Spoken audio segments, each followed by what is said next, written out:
Central bank इसे like नहीं करते, कंज्यूमर्स इसे हेट करते हैं, इकोनॉमिस्ट इसे लाइक नहीं करते और गवर्नमेंट्स इसे नहीं चाहती।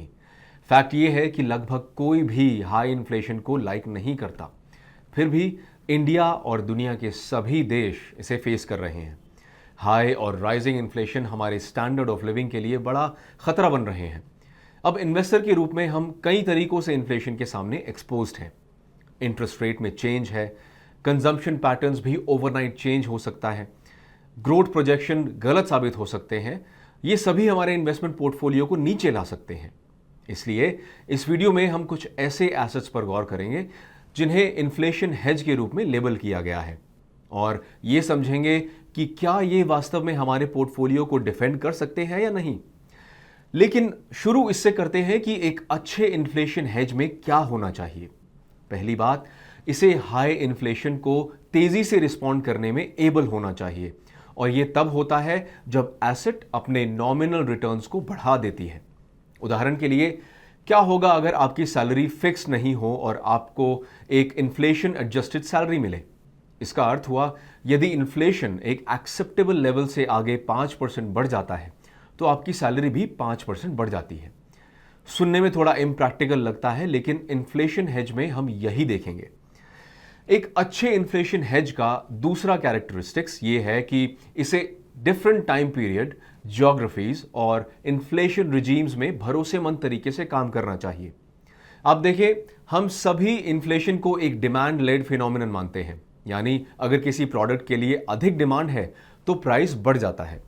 लेकिन इन्फ्लेशन सप्लाई ड्रिवन भी हो सकती है, जैसे अब हम food grain, semiconductor, palm oil की कमी देख रहे हैं और कई लॉजिस्टिकल चैलेंजेस का सामना कर रहे हैं, जिससे कंट्रीज और कंपनियां जूझ रही हैं। एक अच्छे इन्फ्लेशन हेज का तीसरा और फाइनल कैरेक्टरिस्टिक एक reasonable long term returns deliver करने की इसकी एबिलिटी होनी चाहिए। इवैल्यूएटिंग परफॉर्मेंस के इसी कॉन्टेक्स्ट में हम the best strategies for inflationary times title के एक स्टडी को रेफर करेंगे, जो पिछले साल मई में पब्लिश हुई थी। इस स्टडी ने अमेरिका में पिछले 8 हाई इन्फ्लेशन पीरियड में विभिन्न एसेट क्लासेस के परफॉर्मेंस को इवैल्यूएट किया, जिसे बढ़ाकर आज से लगभग 100 साल कर दिया गया। और हाँ, जहां हाई मनी सप्लाई के साथ समय बदलना और बढ़ता फिस्कल डेफिसिट नॉर्म बनता जा रहा है, इस स्टडी के कुछ ऐसे एलिमेंट्स हैं जिन्हें हमने इसकी आज की समझ और इसके इंडियन कॉन्टेक्स्ट की समझ में बहुत रेलेवेंट पाया। तो आइए शुरू करते हैं।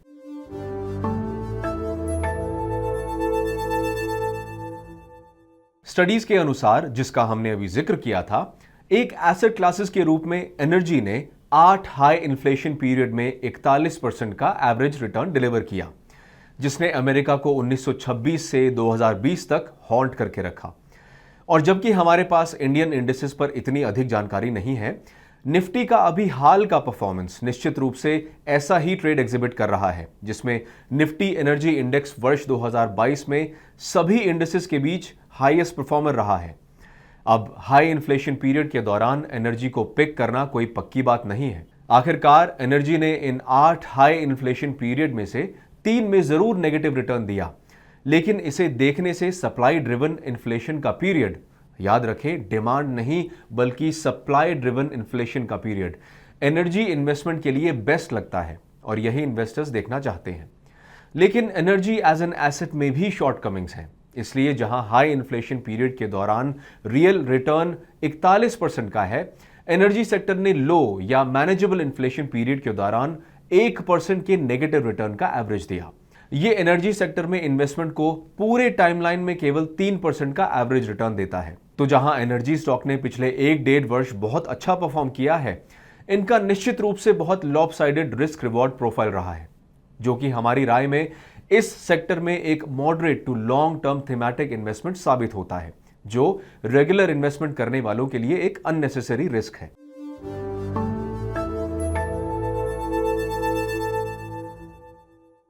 करीब 50 साल पहले अमेरिका ने गोल्ड में अमेरिकन डॉलर की कन्वर्टेबिलिटी को खत्म कर दिया था।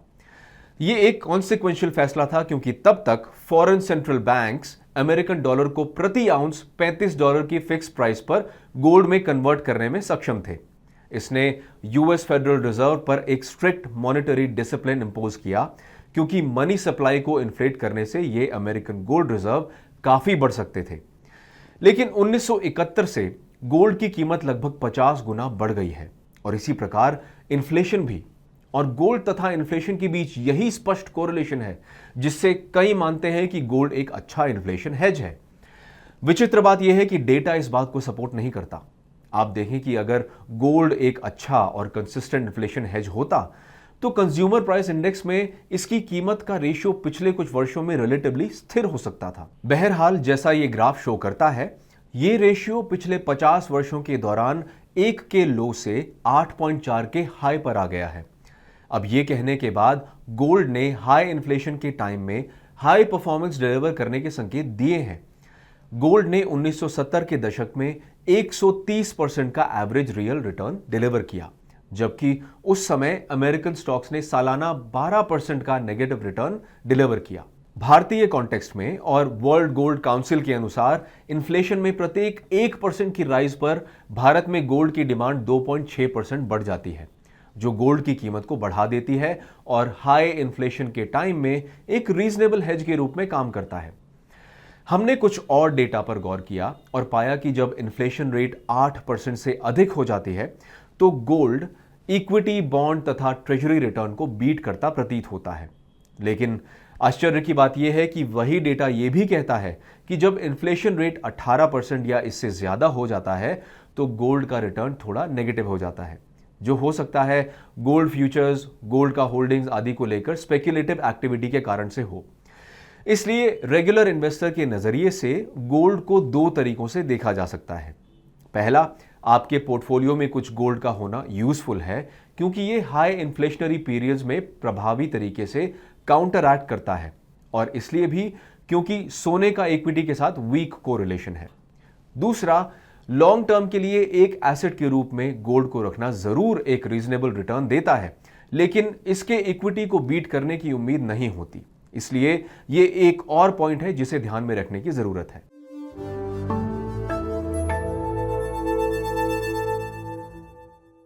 रियल एस्टेट जैसे टैंजिबल एसेट को हिस्टोरिकली एक इन्फ्लेशन हेज के रूप में देखा गया है।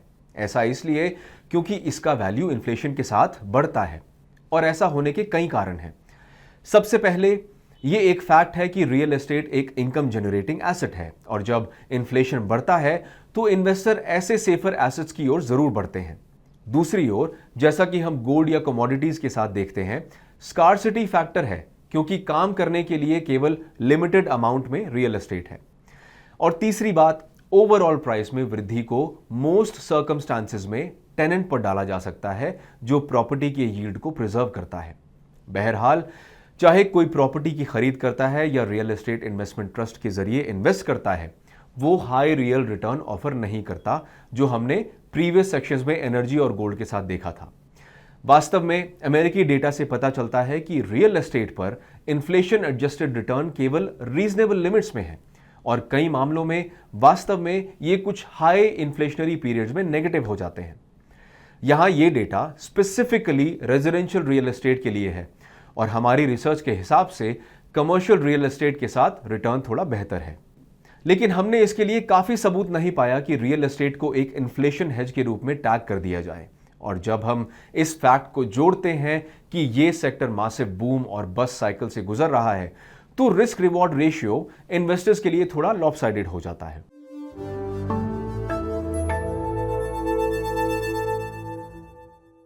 इक्विटीज को ट्रेडिशनल रूप से एक इन्फ्लेशन हेज के रूप में देखा गया है, इस आधार पर कि समय गुजरने के साथ कंपनीज का रेवेन्यू और कमाई भी इन्फ्लेशन बढ़ने के साथ बढ़ेगी। ये थ्योरी लॉन्ग टर्म तक के लिए जरूर अपना आधार रखता है, लेकिन शॉर्ट टर्म के लिए इस प्रोपोजिशन में कुछ क्रैक्स दिखते हैं।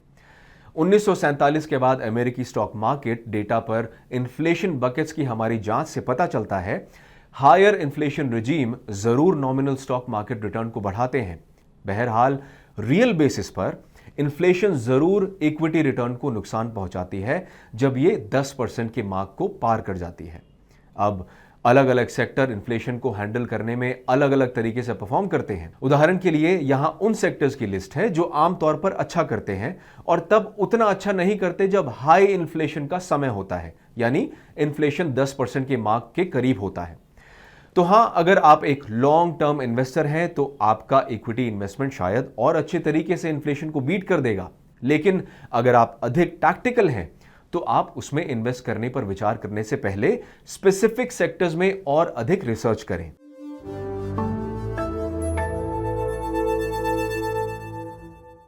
और अंत में हमारे पास क्रिप्टो करेंसीज हैं, जिन्हें कभी इन्फ्लेशन के खिलाफ सबसे बड़ा हेज माना जाता था। इस थ्योरी में आखिरकार कुछ दम जरूर था। क्रिप्टो की लिमिटेड सप्लाई होती है, ये फंजिबल होते हैं, यानी एक बिटकॉइन को बिना वैल्यू में लॉस के किसी और एसेट के साथ एक्सचेंज किया जा सकता है। वो आसानी से एक्सेसिबल भी हैं, उनका एक्सेप्टेंस बढ़ रहा है और क्रिप्टो साबित कर चुके हैं कि वो वैल्यू में अप्रिशिएट होते हैं। लेकिन क्रिप्टो करेंसीज के प्राइस इसके आसपास की स्पेक्युलेटिव एक्टिविटी के कारण बेहद वॉलेटाइल होते हैं और यह देखना बहुत मुश्किल है कि वास्तव में कभी भी इस एसेट में कोई एक्चुअल प्राइस डिस्कवरी होगी। ये इन्फ्लेशन तथा क्रिप्टो की कीमतों के बीच के संबंध को एसेंशियली एक थियोरेटिकल एक्सरसाइज बना देता है और इसलिए हमारी राय यह है कि इससे कोई रिलायबल कंक्लूजन्स निकलना नामुमकिन के बराबर है।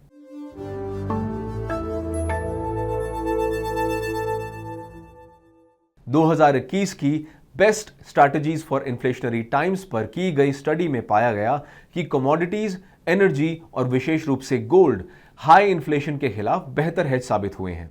लेकिन सच्चाई इतनी स्ट्रेट फॉरवर्ड नहीं है और जैसा कि हमने पहले के सेक्शंस में पाया था कि हर एसेट क्लास निश्चित रूप से एक बैगेज के साथ आता है।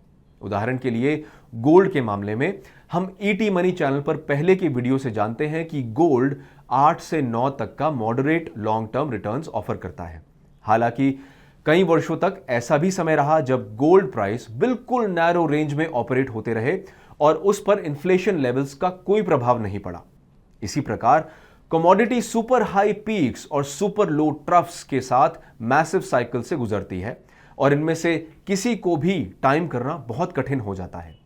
स्टडी से यह भी साबित होता है कि एसेट क्लास के रूप में रियल एस्टेट ज्यादा हेल्प नहीं करता और बॉन्ड तथा इक्विटी दोनों ही हाई इन्फ्लेशन के समय पुअरली या जस्ट ऑन पार परफॉर्म करते हैं। और जबकि इक्विटीज के भीतर कुछ सेक्टर्स का इन्फ्लेशन से निपटने में जरूर एक बेहतर चांस होता है, इससे कोई इंकार नहीं कर सकता कि यह कोई परमानेंट सॉल्यूशन नहीं है और थीमेटिक अपॉर्चुनिटीज में इन्वेस्ट करने के साथ टाइमिंग और रिस्क मैनेजमेंट की उनकी अपनी समस्याएं जरूर साथ आती हैं। लेकिन यहां हम क्या जानते हैं? पहली बात, अगर आप एक एक्यूमुलेटर हैं तो इन्फ्लेशन को बीट करने के लिए इक्विटीज पर भरोसा करना एक ट्राइड, टेस्टेड और सक्सेसफुल स्ट्रैटेजी है जिसके कई दशकों तक जारी रहने की संभावना है। दूसरी बात, इन्वेस्टर इन्फ्लेशन को हेज करने के लिए कुछ भरोसेमंद बाय एंड होल्ड मेथड्स को एक्सप्लोर कर सकते हैं, जैसे कि विभिन्न मैच्योरिटीज के इंडिविजुअल गिल्ट फंड्स के लैडर क्रिएट करना। हमें लगता है कि हमारे पास इस पर कोई वीडियो नहीं है, इसलिए हम जल्द ही इस पर एक वीडियो क्रिएट करेंगे। और तीसरी बात, विभिन्न इन्फ्लेशन गॉजेस पर मल्टीपल एसेट के डिफरेंटली परफॉर्म करने के साथ एसेट एलोकेशन और टाइमली रीबैलेंसिंग का महत्व कई गुना बढ़ जाता है और यहीं पर ईटी मनी जीनियस और इसकी इंटेलिजेंट इन्वेस्टिंग सर्विस यूजफुल साबित होती है।